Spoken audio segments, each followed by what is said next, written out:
हा अतिशय भावनिक क्षण आहे, कारण आमचे आद्य पुरुष डॉक्टर श्यामा प्रसाद मुखर्जी यांचा बंगाल, अनेक वेळा आम्हाला लोक प्रश्न विचारायचे की श्यामा प्रसाद मुखर्जींच्या बंगालमध्ये तुम्ही का निवडून येत नाही.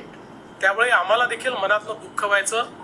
पण मोदीजींच्या नेतृत्वात आणि आमचे होम मिनिस्टर साहेब यांनी जी काही सगळी स्ट्रॅटेजी केली, बंगालमध्ये जे काही आमचे शुभेंदुदा आहेत, आमचे तिथले अध्यक्ष आहेत, या सगळ्यांनी जे काम केलं त्यामुळे एक अनप्रेसिडेंटेड अशा प्रकारचा विजय हा बंगालमध्ये मिळालेला आहे.